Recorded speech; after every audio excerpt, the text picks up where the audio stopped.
Welcome students. ये BA and BEd third year की class है। Subject English literature. इसके अंदर अपन इंडियन पोइट्स पढ़ रहे हैं। आज हम एक नई पोइम पढ़ेंगे जिसका नाम है ओ ग्रेट पोइट। पोइम का नाम क्या है? ओ ग्रेट पोइट। और इस पोइम को लिखा है दया पवार ने लिखा है। पोइम का नाम है ओ ग्रेट पोइट और दया पवार ने इस पोइम को लिखा है। ये इंडियन कलेक्शन में से है। सबसे पहले हम इस पोइम की समरी पढ़ेंगे, उसके बाद लाइन टू लाइन इसका एक्सप्लेनेशन पढ़ेंगे। शॉर्ट पोइम है और लैंग्वेज बहुत ईजी है इस पोइम की। तो पहले सबसे पहले जानेंगे इस पोइम में है क्या। पोइम का नाम है ओ ग्रेट पोइट। इसका पोइट जो है वो है दया पवार। इस पोइम के अंदर raises the issue of caste inequality. इसके अंदर इस पोइम के अंदर जो जाति की जो इनइक्वालिटी जो होती है, असमानता जो होती है, उसके जो इश्यू है उसको उठाया गया है। इन ऑपरेशन ऑफ दलित, तो जो नीचे जाति के लोग हैं किस तरह उनको ऑप्रेस किया जाता है, किस तरह उनको प्रताड़ित किया जाता है, ये बातें इस पोइम में बताई गई हैं। इसके द्वारा by the people of high cast, उस जाति के लोग जो हैं किस तरह दलित लोगों को, निम्न जाति के लोगों को प्रताड़ित करते हैं, ये बात इसमें बताई गई है। The caste system is a dark cloud on Indian society. जो भारतीय समाज जो है इसके अंदर जो कास्ट सिस्टम जो है किस तरह मतलब एक धब्बे के रूप में, कलंक के रूप में छाया हुआ है, ये बात इस पोइम में समझाई गई है। The great poet whom Pawar addresses in the poem is Valmiki. तो जो ग्रेट पोइट जिनका जिक्र इस पोइम में किया गया है, वो ग्रेट पोइट जो हैं वो वाल्मीकि जी आया है। वो ग्रेट पोइट कौन है यहाँ पर? वो वाल्मीकि हैं जिनके रेफरेंस में सबका यूज किया हुआ है। और वाल्मीकि कौन थे? ऑथर ऑफ रामायण, जो रामायण के ऑथर थे।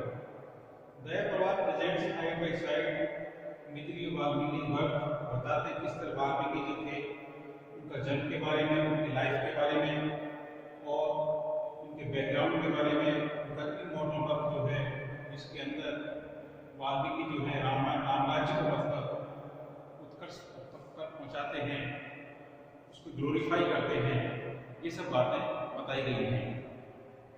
आगे पोइट ये कहता है Daya Pawar question Valmiki greatness is a poet. Valmiki जो ऐसा माना जाता है महान कवि हैं, इसको लेकर पोइट के मन में एक तरह का क्वेश्चन है, एक तरह का डाउट है। When he ignored the people of his own class and community, कि वाल्मीकि ऐसे पोइट थे जिन्होंने अपने ही जाति, वाल्मीकि जो थे उन्हीं जाति में पैदा हुए थे, उन्होंने क्या किया था, अपने ही कुल के जो लोग जो थे, अपनी जाति के लोग जो थे, उनको उन्होंने इग्नोर किया था। Valmiki never wrote a poem to protest against the atrocities offered by his own people। उसके खुद के लोग द्वारा जो एट्रोसिटी और यातनाएं जो हैं जो सही गई थी, उनके विरोध में वाल्मीकि ने एक लाइन में लिखी थी। The Dalit always suffered humiliation at the hands of upper caste people. और दलित लोग जो थे हमेशा से ही मतलब उस जाति के लोग जो थे उनके हाथों उन्होंने हमेशा कष्ट सहा था। They are never treated at our equal high caste people. जो दलित लोग हैं उनको कभी भी मतलब इक्वल रूप में निम्न लोगों के साथ कभी भी उनके साथ ट्रीटमेंट नहीं किया गया। They're always considered as low inferior. जो दलित लोग हैं हमेशा उनको निम्न या नीची जाति का माना गया है। दया पवार कहते हैं दैट कि Valmiki was not willing to speak about his people. Valmiki नहीं चाहते थे अपने लोगों के बारे में कुछ कहना, देयर प्रॉब्लम्स, उनकी समस्याएं क्या हैं, द एट्रोसिटीज, कौन सी यातनाएं जो हैं दे सफर उन्होंने सहन की थी, इसके बारे में वाल्मीकि ने कुछ भी नहीं लिखा। यही बात पोइट को एक डाउट उत्पन्न करती है वाल्मीकि को लेकर के। वाल्मीकि राइट्स अबाउट राम, वाल्मीकि ने लिखा है रामराज के बारे में, ड्यूरिंग जिसके अंदर non people were treated as untouchable. इसके अंदर खुद के लोग जो थे उनको अनटचेबल के रूप में, अछूत के रूप में मतलब माना जाता था। They did all the warrior work, सारे दिन में सारा काम करते थे, but they continue to be outcasted and oppressed. लेकिन हमेशा उनको एक जाति से बाहर या उनको प्रताड़ित किया जाता रहा। An example of their being oppressed is found in the story of Shambhu in the Ramayana।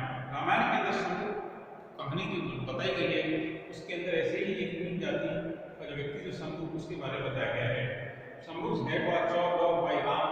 Ram ने शंभू के सिर को कटवा दिया था और क्योंकि dare to read the sacred Veda, क्योंकि उसने पवित्र वेदा को पढ़ने की कोशिश की थी। And he belong to a lower caste, और वो निम्न जाति का था। पवार से पवार कहते हैं कि वाल्मीकि है हमको सिंगल कोई इंजस्टिस डन टू द दलित, दलितों के खिलाफ अन्याय हुआ था, उसके खिलाफ यदि वाल्मीकि ने एक पंक्ति भी लिख दी होती, his name would have been inscribed in the hearts of the round people, तो निम्न जाति के लोग हैं उनके दिलों में उसका नाम जो था वो छप जाता, his name छप जाता। they would have remembered him with love and respect, उसको प्रेम के साथ सम्मान के साथ उसको याद करते। पवार कोर्स का क्वेश्चन, पवार एक है वाले किसी को उत्पन्न कर रहे हैं, वो great poet, how well should we call you great poet, हम क्यों कैसे कहें कि तुम महान कवि थे, क्योंकि हमारे लिए तो तुमने एक पंक्ति भी नहीं की, उन दलितों के लिए जो प्रताड़ित रहे उनके लिए तुमने लाइन भी नहीं लिखी, इसलिए पोएट जो है इसका नाम है वो ग्रेट पोएट। आपको समझ में आ गई होगी, इसकी वाल्मीकि जी जिन्होंने रामायण लिखी थी उनके रेफरेंस पोएट है। इस पोएम को लिखा है दया पवार ने, जो एक इंडियन पोएट है। अब हम लाइन टू लाइन इस पोएम के एक्सप्रेशन देखेंगे, ज़्यादा बड़ी पोएम नहीं है, तो सिंपल पोएम है। पोएम की लाइन इस प्रकार है, ओ वाल्मीकि, ओ Valmiki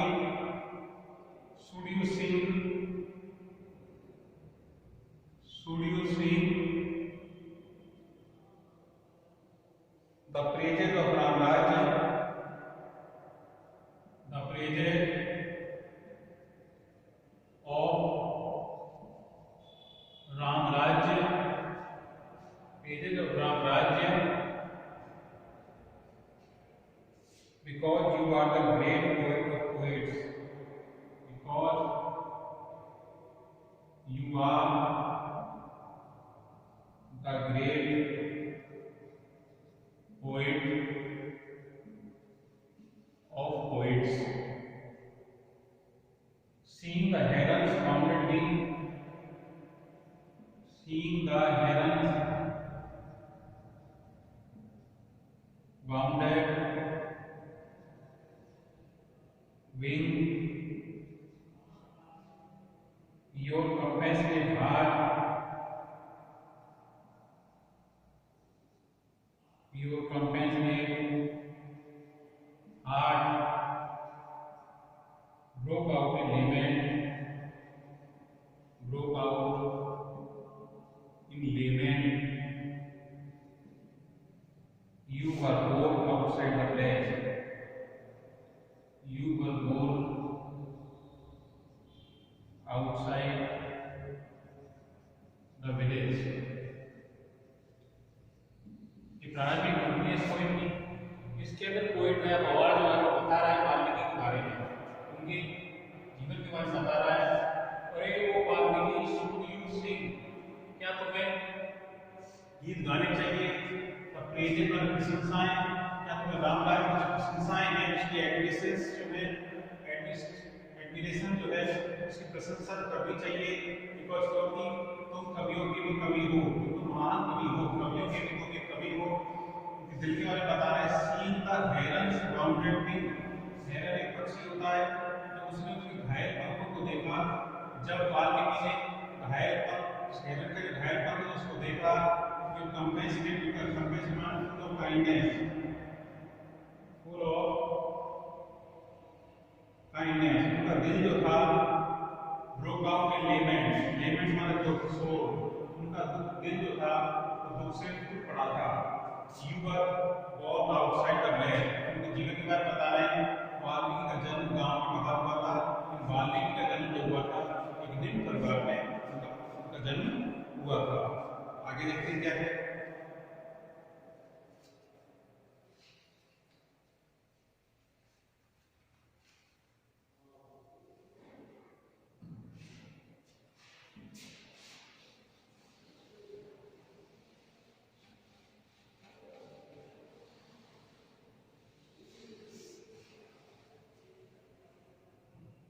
In a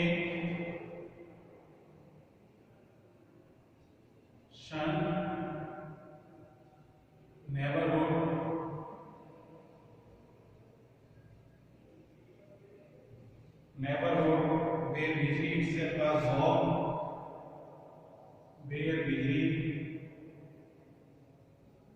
himself was born never festooned with fruit or flower, never festooned with fruit or flower. They, the dejected faces, the dejected faces, furrowed with care, furrowed with care. Is it true you never heard? Is it true you never heard?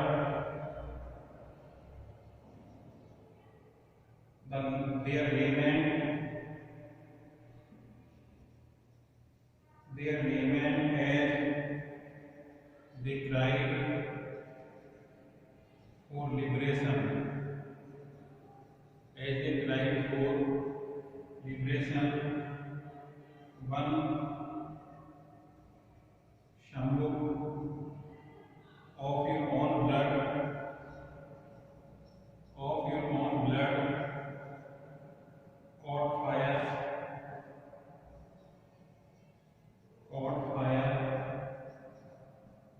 rose in anger. इस poem में आगे बढ़ते हैं। उनके बारे में बताया जो वाल्मीकि ने थे, सन का मतलब हेटेड, नफरत भरे पड़ोस में उनका जन्म हुआ। वाल्मीकि का जन्म कहाँ हुआ था? सन हेटेड है, उनका जन्म हुआ था वे पृथ्वी में दुख सो, जहाँ दुख जो था हमेशा छाया रहता था, जहाँ दुख जो था हमेशा रहता था, ऐसी जगह वाल्मीकि का जन्म हुआ था। आगे कह रहे हैं नेवर फेस्टून एंड डेकोरेटेड, उनके घर को कभी भी डेकोरेट नहीं किया गया था, ना तो फ्रूट से ना फ्लावर से। रिजेक्टेड का मतलब सोरोफुल, और जो सोरोफुल फेसेस वहाँ के जो लोग जो थे उनके चेहरे पे ऐसा सोरोफुल रहते थे। फरोड विद केयर, मतलब चिंता से ग्रस्त, स्ट्रीकन, फरोड माने स्ट्रीकन, उनके चेहरे हमेशा चिंता से ग्रस्त रहते थे। Is it true you never heard, क्या ये सही है? क्या तुम्हें कभी सुनाई नहीं दी? लेमेंट वन दुख, सोरो, क्या तुम्हें कभी लोगों को दुख सुनाई नहीं दिया? एज दे क्राइड, जब रो रहे थे, चीख रहे थे। तो लिबरेशन का मतलब फ्रीडम, जब वो आज़ादी के लिए रो रहे थे या चीख रहे थे, तो क्या तुम्हें कभी उनके दुख के बारे में सुनाई नहीं दिया? वन शंभु, एक शंभु नाम का व्यक्ति था, ऑफ योर ओन ब्लड, तुम्हारे ही फैमिली से, तुम्हारी फैमिली से एक शंभु नाम का व्यक्ति था। और फायर उसको आग लगा दी गई, रोज रहेंगे, क्योंकि उसने विरोध किया था, जो उसको किसी का विरोध किया था उसको जला दिया गया, मार दिया गया। आगे बढ़ते हैं।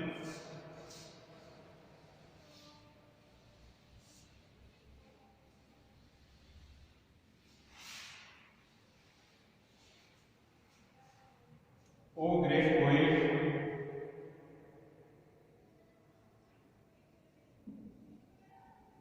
O great poet, singing the pages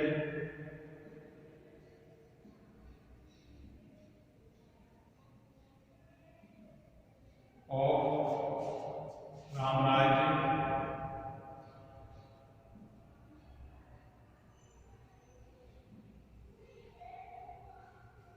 even there,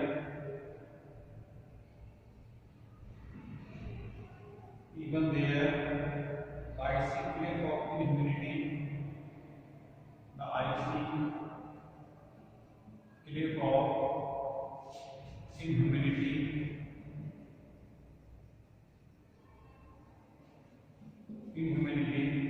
towered up,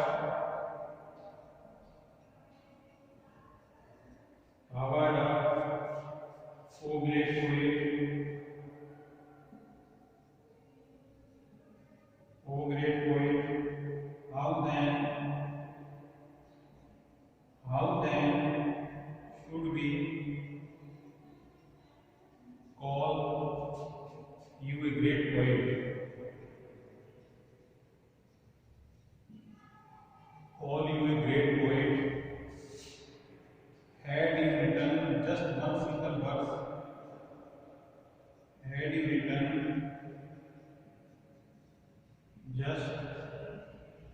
one single verse exposing the injustice, exposing the injustice,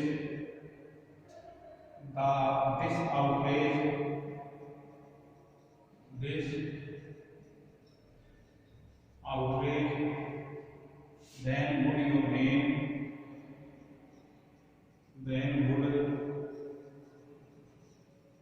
your name, have been carved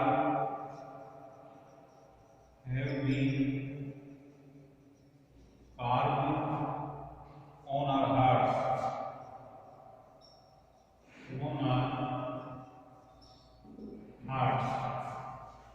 तो पोइट कहता है, ओ ग्रेट पोइट, अरे महान कवि, singing the praises of Ramraj, तुम तो हमेशा रामराज के प्रेजेस की प्रशंसाएं हैं, उनके गीत गाते रहे।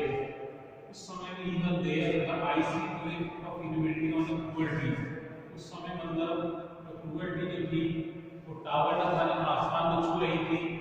उस वक्त क्रुएल्टी जो थी, दलितों के प्रति जो क्रुएल्टी जो थी उच्च जाति के लोगों के द्वारा वो आसमान को छू रही थी, लेकिन तुम तो उनके ही गीत गाते रहे, तुम तो उनकी ही प्रशंसा करते रहे। वो great poet, how then should we call you great poet. तो ये ऐसी बात है, हम उसमें कैसे कहेंगे कि ग्रेट पोएट थे, तो दलितों के बारे में तुमने कभी कुछ नहीं लिखा, ना उनके खिलाफ जो अन्याय हो रहा था उनके खिलाफ तुमने कभी आवाज नहीं उठाई, तो कैसे कहें, कैसे कह सकते हैं कि तुम एक महान कवि हो। Had you written just one single verse of the poem, तुमने एक पोएम ही लिख दी होती, एक लाइन ही लिख दी होती, एक्सपोजिंग मतलब दिखाते हुए, एक्सपोज शोइंग प्रकट करते हुए, इनजस्टिस अन्याय को दिखाते हुए एक लाइन ही लिख दी होती। आउटरेज माने एंगर, उनका गुस्सा जो था, उनकी एट्रोसिटी जो थी उसको दिखाते हुए तुमने एक लाइन ही लिख दी होती, तो हम तुम्हें महान मानते। Then would your name have been written, तुम्हारा नाम हम लिख देते on our hearts, हमारे दिलों के ऊपर, तो हम तुम्हारा नाम जो है हमारे दिलों के ऊपर लिख देते। लेकिन तुमने ऐसा कुछ नहीं किया, गरीबों के लिए, अपनी ही जाति के लोगों के लिए तुमने कुछ नहीं किया। हम तुम्हें कैसे मतलब एक ग्रेट पोएट कहीं, ये बात दया पवार तो है, काल्पनिक को ग्रेट पोएट माना जाता है, उनके ग्रेटनेस के ऊपर एक क्वेश्चन मार्क लगा रहे हैं इस पोएम के द्वारा। वाल्मीकि ने हमेशा उस जाति के लोगों का पक्ष लिया, हालांकि वो खुद एक निम्न जाति के थे। यही पोएम की मुझे लगता है आपको समझ में आ गई होगी इस पोएम में क्या है। ठीक है, thank you for this class. Okay, thank you.